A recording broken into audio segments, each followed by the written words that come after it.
Alright, so here we have our 2-channel audio mixer with one of the inputs set to ground and the other one set to a 1 kilohertz 2 voltage sine wave. So essentially we just made an inverting op amp circuit. It's a quick run through of some of the values that we have here. This right here is our R1s we saw on the board. This 1 kilo ohm. Here's our other R1, and then here's our RF at 10 kilo ohms. We have our 100 kilo ohm potentiometer, the one attached to our sine wave. And then we have the other one that's attached to ground, so it's not really doing anything here. And then we have our oscilloscope. You see we have a nice double helix looking shape here. Hold on 1 second. Okay. Our yellow is our output and our blue is our input. And we see now we have a even here, this channel 1 is our output, and it's not quite the same here because they're on different scales. So let me get them to the same scale. So when is the LED supposed to go on? Let's see if we can. Oh.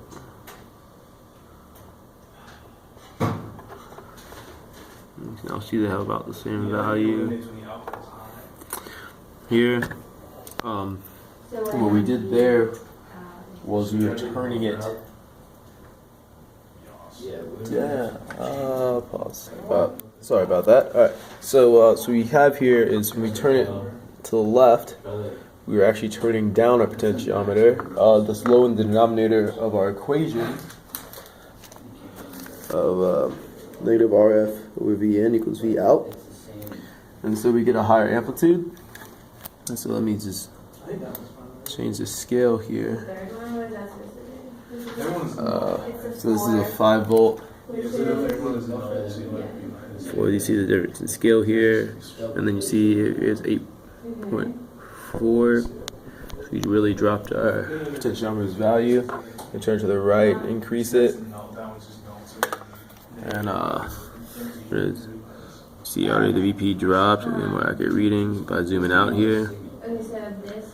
You see it dropped all the way to 600 millivolts. This is 960, so not quite. So you get it all the way down. That's the, if you look at the, five. I think this is the +5. Are you sure this is in the right? Since you can only see what we see here, So what is this?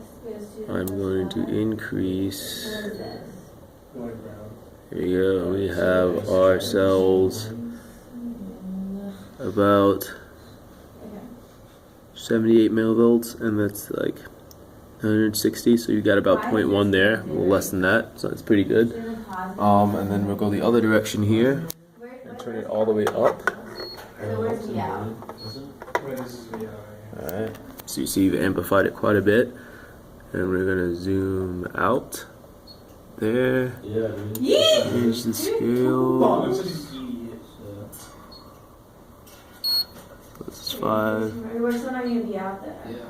I didn't hook up the second channel. I didn't hook up the second channel. And then we have 8.2 volts and 960 megavolts. It's about 0.8 times, not quite up to 10, but it's pretty close. And so that is that. Next, we're gonna go to our audio mix. Okay, so you have to excuse the weird angle here. I have my laptop. It's also recording, and it's one of my audio devices. But here we have the audio mixer. We're gonna have Tom's Diner, my laptop, and this right here. This is ground control to Major Tom from my phone over here. So let's get this battle going.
Here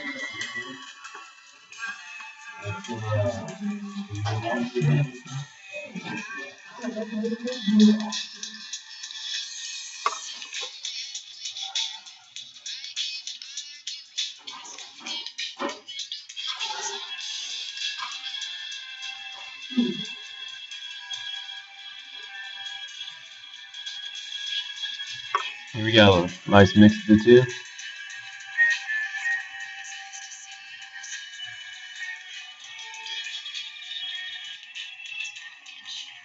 Orton's Diner.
Okay, so quick breakdown of our noise canceling headphones. Alright, so it's pretty much two parts. You have your inverting amplifier to cancel out the noise, and then you have a non-inverting amplifier that combines the input of the Sorry.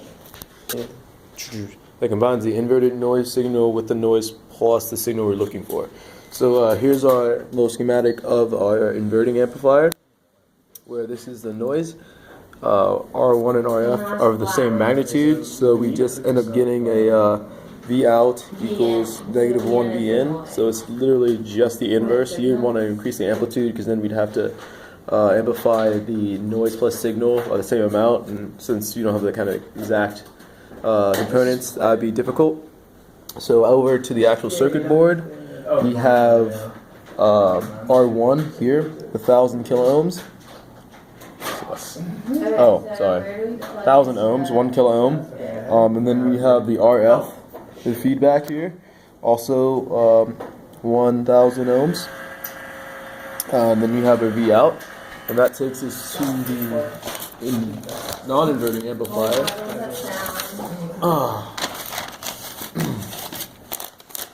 Is that supposed to sound like noise? Here, where measuring. No, that just is from the thing. Like, it just is doing that. this part is our Wait, we started recording. our non-inverting. It's fine. Our non-inverting, our inverting amplifier. So we just cover that part up, and then we have the rest of our circuit. Here we have two R's that are equal value. One's for the signal plus, the other for Wouldn't it be connected to the the actually. So like I said, this is our inverting amplifier. So we just replace this whole thing with into the output. Okay, one's connected to the other. V1, and then our signal plus So the input is is our V2. Alright. So now we have an equivalent resistor here of 1.5 kilo ohms. It goes to our non-inverting amplifier. And we chose a arbitrary value for RF, RI. It was an anticipation of 3 kilo ohms because the goal here was not to amplify the signal, rather to take out the noise, which is handled by the inverting amplifier, inverting that noise signal. So when it adds the noise and inverted noise interact destructively and leaves only our nice signal. That being said, we come back over here. For RF, we actually had to break it up into two Um,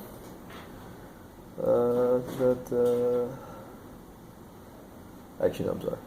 RF here we have the 3,200 kilo ohms. And here our RI we took to be just 1,000 to make it 3/1. So that gave us our gain of 3. So that's 1,000. That's 3,000. Here's our 1.5 for our second input, which is here. And then here's our 1.5 for our first input, which is here. Here we have the Audacity here. And you can see we have the technology quote from Morpheus and the jet noise simulation. And so now we are going to hit play and hopefully we don't hear any noise. Don't get too proud of this technological terror you've constructed. Don't get too proud of this technological terror you've constructed. And success. A little noise in there, but yeah, much more audible than it was before.